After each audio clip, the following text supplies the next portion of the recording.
First and foremost, I want to thank AUSA, and they're out there somewhere.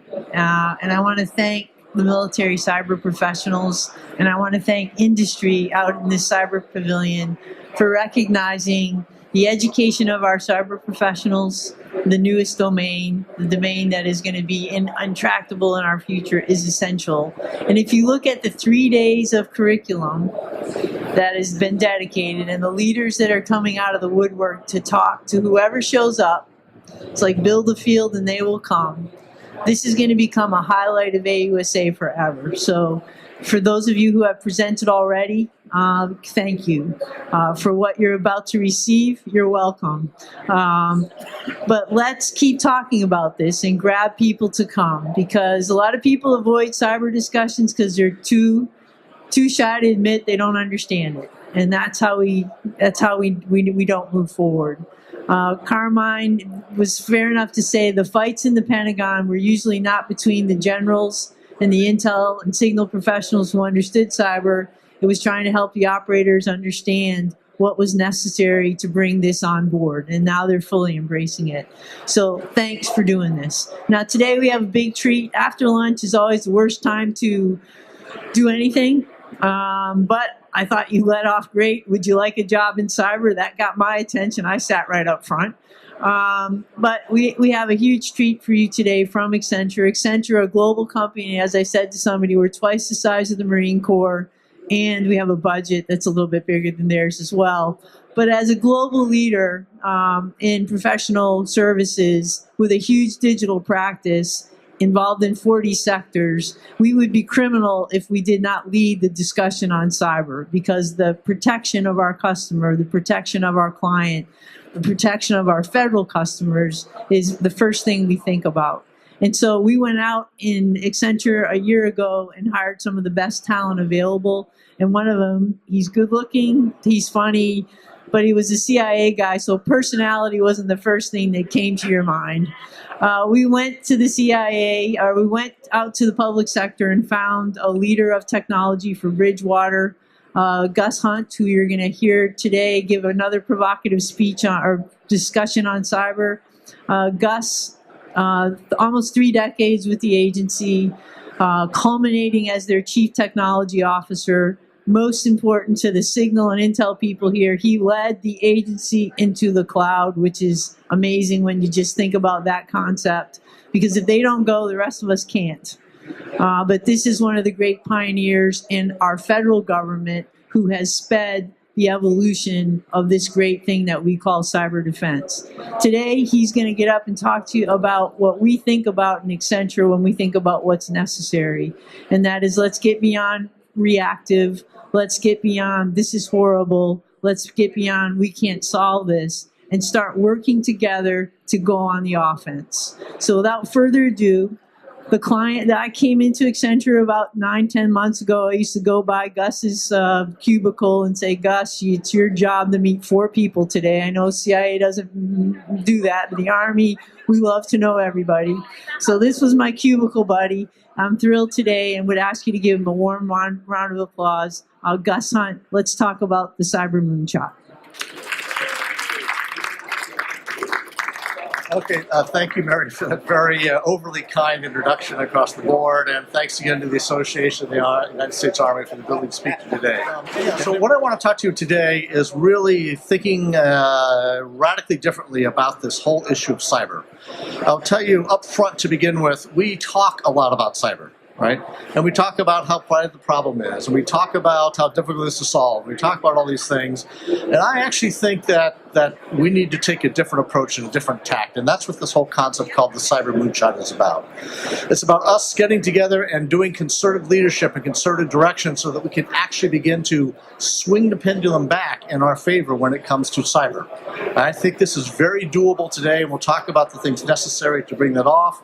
And it's something that I think as a nation we've had experience in, but it really is going to take us to consider this in a completely different construct and approach it in a more unified way to accomplish the outcome that's necessary in order to deliver the national security that I think that we as Americans should expect from our federal services, our defense services, and each other across the board when we go into these things. So when I was a kid, going back just a few years, I think I was third grade at the time, so I'm really going to age myself here. We were living in this world called MAD, right? So mutually assured destruction. This was back in the nuclear age when we were really worried about the USSR's arsenal. We had gone through the Cuban Missile Crisis and things like that. And at least once a week we would do these nuclear drills where we'd have to go and hide under our desk to protect ourselves from the nuclear blast. And even as a kid at that young age, with what I knew about nuclear weapons, realized how idiotic that truly was to do, to hide under my desk for some protection from nuclear blast. But the other thing that happened is we had President Kennedy stand up and say, we are going to go to the moon, right? And we are going to accomplish this goal within the decade in order to put a man on the moon, land him there, and bring them back. And that changed the game entirely. It created excitement, it created buzz, it got people to be interested in going into science and education. I personally wanted to be an astronaut. Didn't quite succeed there, you will note. I guess that was the next best thing. Going to work for CIA was the trade-off there. But it got everybody involved and everybody excited about things across the board. It brought together business and education and industry and investment.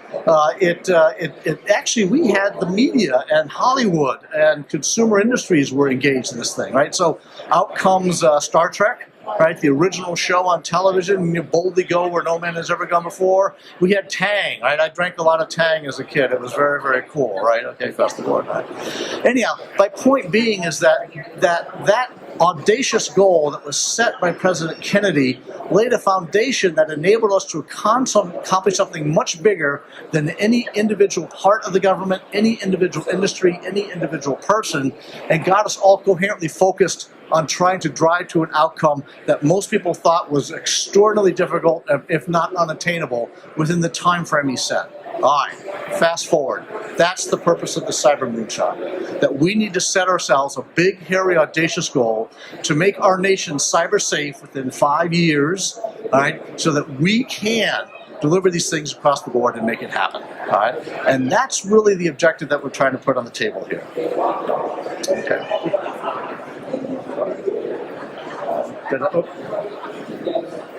All right. I was a CTO. It doesn't mean I actually did any much with technology, but you had to do things. Okay. All right. So I will tell you right now that I think and I believe that our ability to keep pace with cyber threats is really a national emergency across the board. And I think if you would ask almost anybody out there today that what is one of the most important problems, if not the single most important problem we can solve, and I think it's this state of cyber that we're in at this stage of the game. You know, the world's economy is completely tied to this genius invention called the internet, right? The results of cybersecurity and that because of this interlacing of everybody's business together across this common platform, cyber is not just a US problem, but it's a global problem, and it has no biases and it knows no bounds across the board. Ultimately, our nation's security absolutely depends on our ability to accomplish this. Whether most people would agree, I believe, that we are actually under attack. We are under attack constantly and all the time in the cyber realm. And most of you who are cyber practitioners know this thing, know this is true, and a true statement that's there, all right? And yet I don't believe we are actually fulfilling our promise to the American people, the one that I swore an oath to, which is protect and defend our nation from all enemies, foreign and domestic, across the board. While despite we have massive action, what we lack is a concerted direction, action together, in order to drive a set of accomplishments that we can accomplish synergistically, right? The whole is bigger than the sum of the parts, in order to get things done and to move us off in the right direction. Right? Even Warren Buffett declared cyber as the biggest issue facing mankind, even bigger than nuclear weapons and things like that. Now, you can debate whether or not that's true. Warren Buffett, though, however, his point was this integrated effect across the economies of the globe and the United States, and this interaction is a huge deal. Okay? So what we have today and what we're facing is a new form of MAD, right? Mutually assured darkness is the issue that we're trying to address and deal with as we go forward today. And even my parents, right? This is really interesting. My parents are 88 and 93, right?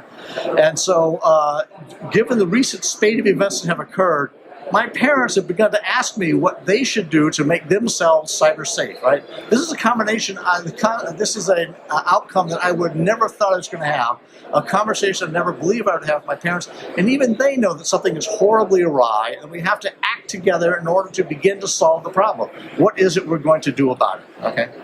And so for the next few minutes, I'm going to share some thoughts on what the cyber moonshot is, what it's going to take to accomplish this, and really drive us into a future. And then I'm going to ask for everybody's engagement and participation to make this real.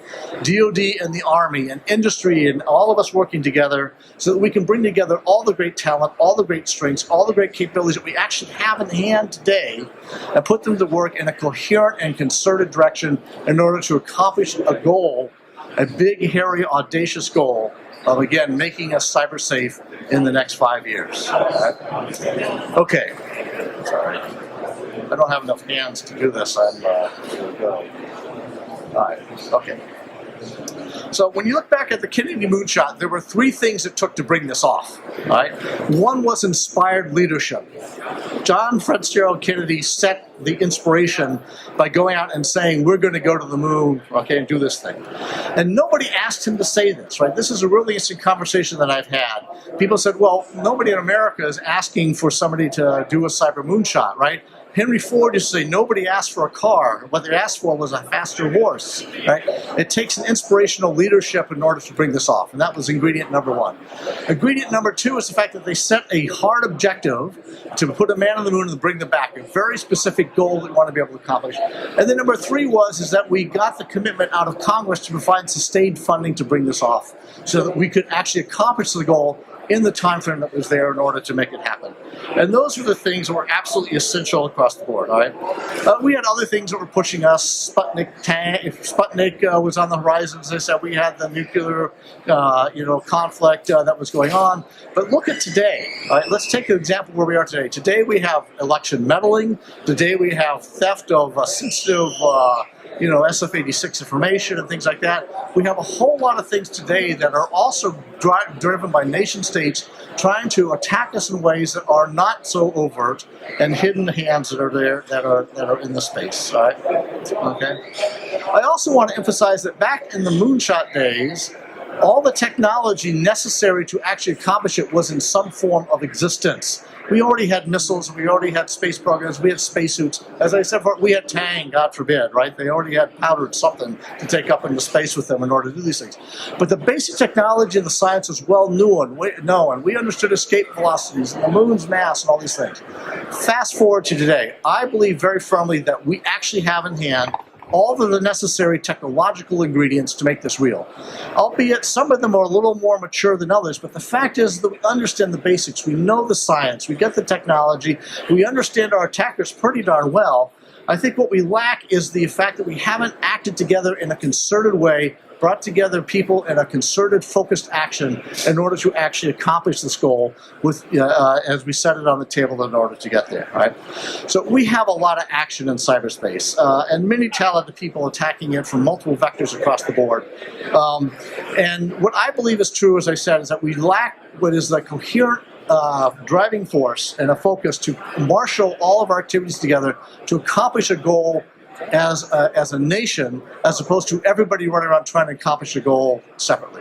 So Sue Gordon, I was just up at the Cambridge Cyber Summit last week, and Sue Gordon actually said this really well. He says, we have a lot of action, and we have a lot of people doing great action. So this is not a criticism of what people are doing, but it's the fact that we don't have this coherent focus that is the gap to accomplish and solve the problem as we face it today as we go forward. All right.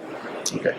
Now, got 10? Okay, I got to watch closely on my clock here. Everybody is going, right? Okay, so I only got a few minutes left, and what we will want to focus on is what it's going to take to bring this off, okay? And so, as much as the Cyber Moonshot, which, by the way, we want to take 8 years to accomplish, I want you also to think about this as a cyber journey, right? This is not about getting to an end state. It's about delivering a set of outcomes that we will always be focused on. Exploration of space continued after we landed on the moon. we're going to continue to drive the cyber program forward as we go into the things here, right? And so we have to start getting our houses in order now in order to solve the problem, all right? And so I'll tell you that there's a few steps that are absolutely, there we are. They're absolutely essential for us to be able to accomplish. First and foremost, right, cyber hygiene. Right? We got to do hygiene well. I think everybody in this room knows this, but I will tell you that everybody talks about hygiene solves the problems. It doesn't.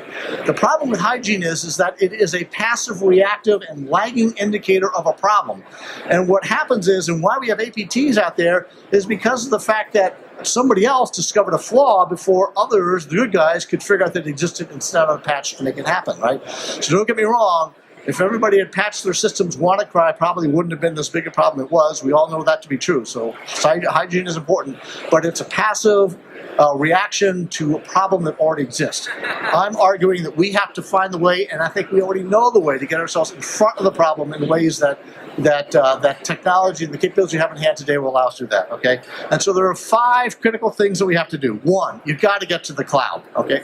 Now, I say this for 2 reasons. One of which is that cloud security at the basic level is much better than almost anybody can deliver inside of their own data centers, own data center environments. You must do this, must take advantage of it. But 2, and more important from a cybersecurity play, is that there are nascent characteristics of the cloud that allow us to turn the cyber threat on its head by leveraging them and put us actually in front of the problem across the board, all right? And these are the things that we can build within a cloud environment, within a software and everything world, so that fundamentally, if they can't find you, they can't attack you, which is really the outcome that we're driving towards.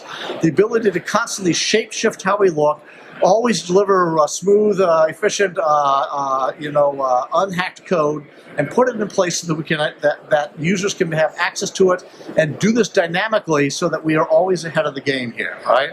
And this is the latent promise, as I said, of the cloud and the software and everything world. Second is proactive defense. Don't wait, hunt. Go out and red team. Go out and plan to kill something on your network. Find it and kill it ahead of time. Bring to bear machine learning and AI so that we actually can react at machine speed, find and react at machine speed instead of waiting for the human reaction, the passive thing that happens in the SOC. And I know that within DoD and the services and Cyber Command, that segment is a huge push and a huge play going on. I'm just saying that we need to work better as partners across the board in order to make it real everywhere as fast as we can. 3, data-centric security. Right? Harden the data. The fact is that they're going to get in. All right? Absolute security is absolutely possible. The bad guys are going to get in. What we have to do is figure out how to minimize the loss and be able to do that, and that's where data-centric security comes in. We live in a perimeterless world, all right? And the ability to build fences and deeper moats and put sharks with sharper teeth inside the moat and build higher walls and all those things, great, doesn't work in this environment that we have, and we have to focus on hardening the data, and we know how to do this. And in fact, I'll be honest with you, one of the greatest frustrations I have is every time we have a data loss event on the planet, any place that we do it, in my view, there's almost no excuse for that happening. We know how to harden data for one time. We built systems that have hardened data, and we got to put that to work to bring it off, okay? And this is really critical, right? And then security by design. What I mean by that is that we have to stop looking at security as a bolt-on. Now, you guys understand this thing, and we have to build in security. Think security-led IT modernization, or at least security-focused IT modernization as your mantra. Adopt DevSecOps practices. Put security squarely in the middle of every action that's going on inside of the space, and drive yourself forward inside of that environment that's going to be there. By the way, I will tell you that if we can bring together DevSecOps and agile practices in a great way inside your environment, you will discover that in a declining budget environment where your dollar spend is really critical across the board, that when you get business, IT, and cyber folks all at the table making decisions as to what goes on in the next sprint, your dollar spend is going to be much more efficient and effective than everybody going at this thing on their own. And then finally, I would tell you, we have to build in cyber resilience. So, resilience is the ability to take a licking and keep on ticking. And for those of you, I'm aging myself. Anybody remember that quote from Timex from years ago? Another reference from the moonshot era days across the board there. But that's really what it's all about, right? We have to build cyber resilient systems. And if we put all these things together, in a smart, intelligent way. We already know how to build cyber resilient systems that stay up and continue to operate so mission can continue to go on and succeed, and we don't have to immediately take them down and take them out of the way and take them offline in order to solve the problems, all right? So I will tell you that to do that and get cyber resilience, remember I told you absolute security is absolutely impossible, so you must design your systems to be resilient and tolerate a cyber failure. And we can go to that one. We'll deliver cloud-native applications. Cloud-native is what it's all about across the board. Cloud-native apps enable you then to build into this resilience as you go. And then we also have this great work coming out of DARPA and things like that with deterministic and polymorphic code development. This was adopting a page from the playbook of our adversaries, right? So polymorphic code, we've dealt with polymorphic viruses forever, right, where they try to hide from our defenses and evade what's going to go on. We can build polymorphic code that allows us to shape-shift our environments so that the adversaries can't find them. And if they do find them, it always looks different and it always starts new, and they're always starting clean, and so they're always behind the power curve with us, instead of us always being behind the power curve with them. Okay. All right. 2 minutes. Okay, so this is great for timing for these things. Okay, so I'll conclude very quickly, right? So this is particularly important because of this thing called the Internet of Things. We are heading into a world where the sheer number of connected devices that are out there are going to grow well beyond the ability for us as humans to deal with this. And the only way we're going to solve this problem is by bringing machine learning and artificial intelligence to bear to deal with these things. Right? IoT has one nice characteristic, and that's that the devices themselves are typically very limited in the things that they do. I'm not talking drones and cars and things, but thermostats and medical devices, things like that. They do have a limited repertoire of things, and they're therefore easily modeled by artificial intelligence today, and we can bring machine learning AI to bear in the environment to take care of it as we go into tomorrow. So I will conclude by saying, look guys, right, this is a moonshot, and the concept behind the moonshot is not something that we should do. I think it's something that we must do. I think it is something that we already have the ability and the intelligence and the capabilities around to accomplish. I think the technology itself is already mostly enhanced. Our ability to put it together, create a coherent driving focus in order to make action move in a specific driven direction, and set that as an accomplished goal that we are going to drive ourselves down this path so that we can get it done within a 5-year time. I'll stop. Okay. All right, thanks.